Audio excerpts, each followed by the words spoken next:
ಅವತರಿಸಿ ಹನುಬೊಮ್ಮ ವಿಶ್ವದೇಹದೊಳೆನ್ನ ಅವನ ವೇಷಗಳೇಕೆ ಮಾರ್ಪಡುತ್ತಲಿಹವು. ತವಕ ಪಡನೇತಕೋ ಕುರುಹ ತೋರಲು ನಮಗೆ ಅವಿತುಕೊಂಡಿಹುದೇಕೋ ಮಂಕುತಿಮ್ಮ. ಅವತರಿಸಿ ಹನುಬೊಮ್ಮ ವಿಶ್ವದೇಹದೊಳೆನ್ನ ಅವನ ವೇಷಗಳೇಕೆ ಮಾರ್ಪಡುತ್ತಲಿಹವು.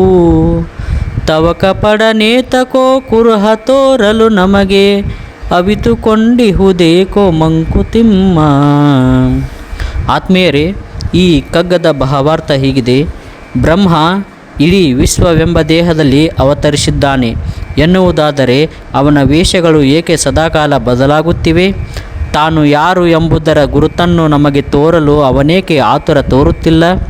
ಕಾಣದಂತೆ ಅಡಗಿಕೊಂಡಿರುವುದು ಏತಕ್ಕೆ? ಭಗವಂತನ ದೇಹವೇ ಈ ವಿಶ್ವ, ಪ್ರತಿಯೊಂದರಲ್ಲೂ ಆತನಿದ್ದಾನೆ. ಅವನ ವೇಷಗಳು ಏಕೆ ಮಾರ್ಪಾಡಾಗುತ್ತವೆ ಎನ್ನುವುದು ಪ್ರಶ್ನೆ ರೂಪದ ಪ್ರಚೋದನೆ. ಮನುಷ್ಯನ ದೇಹದಲ್ಲೂ ಕಾಲಕಾಲಕ್ಕೆ ಬದಲಾವಣೆಯಾಗುವುದಿಲ್ಲವೇ? ವೇಷಗಳು ಯಾವಾಗಲೂ ಒಂದೇ ರೀತಿಯಾಗಿ ಇರುತ್ತವೆಯೇ? ಆದರೆ ಮನುಷ್ಯರು ತಾವು ಯಾರು ಎನ್ನುವುದನ್ನು ತೋರಿಸಿಕೊಳ್ಳಲು ತವಕಪಡುತ್ತಾರೆ. ದೇವರು ಮಾತ್ರ ಯಾಕೆ ಹಾಗೆ ತೋರುವುದಿಲ್ಲ ಎಂಬುದು ಅಪೇಕ್ಷಾ ಮೂಲದ ಪ್ರಶ್ನೆ.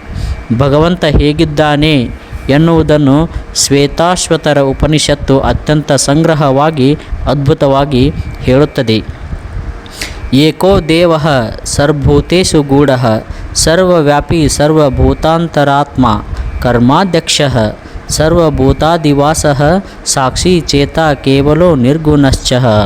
ದೇವರು ಒಬ್ಬನೇ. ಅವನು ಎಲ್ಲ ವಸ್ತುಗಳಲ್ಲಿಯೂ ರಹಸ್ಯವಾಗಿ ಅಡಗಿಕೊಂಡಿದ್ದಾನೆ, ಎಲ್ಲದರಲ್ಲಿಯೂ ಹರಡಿಕೊಂಡಿದ್ದಾನೆ, ಎಲ್ಲ ಪ್ರಾಣಿಗಳಲ್ಲಿಯೂ ಆತ್ಮರೂಪಿಯಾಗಿದ್ದಾನೆ. ಪ್ರಾಣಿಗಳ ಕೆಲಸದ ಮೇಲ್ವಿಚಾರಣೆ ಮಾಡುವವನು, ಎಲ್ಲ ಪ್ರಾಣಿಗಳಲ್ಲಿಯೂ ಅಧಿಕಾರಿಯಾಗಿರುವ ಚೈತನ್ಯ ಅವನು. ಜಗತ್ತಿನ ಭಾಗವಾಗದೆ ಸಾಕ್ಷಿಯಂತೆ ನೋಡುತ್ತಿರುವವನು, ಗುಣರಹಿತನಾಗಿ ತಾನೇ ತಾನಾಗಿ ಇರುವವನು. ಬ್ರಹ್ಮ ತನ್ನ ಇಚ್ಛೆಯಂತೆ ಯಾವ ರೂಪವನ್ನು ಪಡೆದುಕೊಳ್ಳಬಲ್ಲದು? ಹಾಗಾದರೆ ನಮಗೇಕೆ ಕಾಣುವುದಿಲ್ಲಬೇಕೆ? ಕಾಣುತ್ತಾನೆ. ನೋಡುವ ಕಣ್ಣಿದ್ದರೆ ವಿಶ್ವದ ಪ್ರತಿಯೊಂದು ವಸ್ತುವಿನಲ್ಲಿಯೂ ಪ್ರಾಣಿಗಳಲ್ಲಿಯೂ ಕಾಣುತ್ತಾನೆ. ಭಗವದ್ಗೀತೆಯ ಕೃಷ್ಣ ಹೇಳುವುದು ಅದನ್ನೇ. ಯೋ ಯೋ ಯಾಂ ಯಾಂ ತನುಂ ಭಕ್ತಃ ಶ್ರದ್ಧಯಾರ್ಚಿತು ಮಿಚ್ಛತಿ ತಸ್ಯ ತಸ್ಯ ಚಾಲಾಂ ಶ್ರದ್ಧಾಂ ತಾಮೇವ ವಿದದಾಮ್ಯಹಂ. ಯಾರು ನನ್ನನ್ನು ಯಾವ ಯಾವ ರೂಪದಲ್ಲಿ ಶ್ರದ್ಧೆಯಿಂದ ಪೂಜಿಸಲು ಇಷ್ಟಪಡುತ್ತಾರೋ ಅವರವರಿಗೆ ನಾನು ಆಯಾ ರೂಪದಲ್ಲೇ ಶ್ರದ್ಧೆಯು ದೃಢಪಡುವಂತೆ ಮಾಡುತ್ತೇನೆ. ಕೆಲವರಿಗೆ ಕಲ್ಲಿನ ವಿಗ್ರಹದಲ್ಲಿ, ಕೆಲವರಿಗೆ ನೀರಿನಲ್ಲಿ, ಮರದಲ್ಲಿ, ಆಕಾಶದಲ್ಲಿ, ನಿಸರ್ಗದಲ್ಲಿ ಭಗವಂತ ಕಾಣಬಹುದು. ದಾರ್ಶನಿಕರಿಗೆ ಆತ ಪ್ರತಿಯೊಂದರಲ್ಲೂ ತೋರುತ್ತಾನೆ.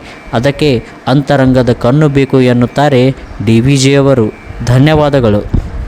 Thank you.